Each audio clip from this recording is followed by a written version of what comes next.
Hey everyone, Rossana here with your coverage of the Commerce Poker Series here at Commerce Casino. We have made it to the final table of the 1650 main event. The final table is set behind me, but before players went on break, I had a chance to talk to chip leader Gavin Griffin, as well as the last woman standing, Christina Lindley. All right, Gavin, so you're starting the final table as the chip leader, but you started the day with less than 20 bigs. How did your day progress? Gosh, I don't even know if I remember.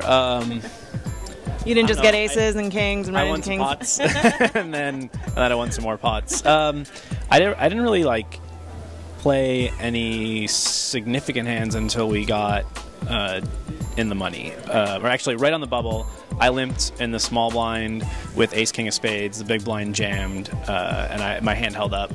And then from there, I just kind of, I don't know, I haven't really lost a pot since. Yeah. So that's kind of how it works. If you don't lose pots, you get a lot of chips. So now that you're going into the final table, you are, I'm sure you're aware, one of the more distinguished players left. Does that help with how you play, or do you still just sit down and just play the player?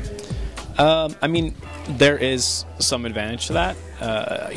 Several people today have said, made comments about how, I didn't want to double you up or things like that. So I can, I don't know at this point if I can really take too much advantage of it, but there are some advantages to being well known and having, had some pretty good success in tournament poker. All right, so Christina, you are starting the final table as the short stack, but you started the day as the top 4 stack, I think. What happened?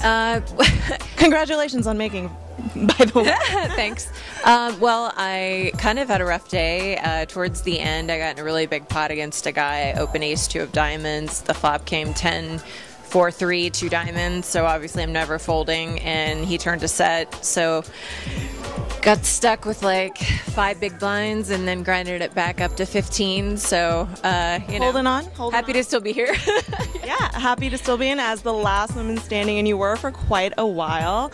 And I always ask girls when I talk to them, what's it like being a woman and being at a table full of men? But for you, it's a little different because you're a little more well known. You are a pro, so people might be like, oh, there's Christina Lindley and she's a pro. But do you feel like there's a difference when you sit down and play? Do people get intimidated by you because you're a pro or because you're a woman, or what?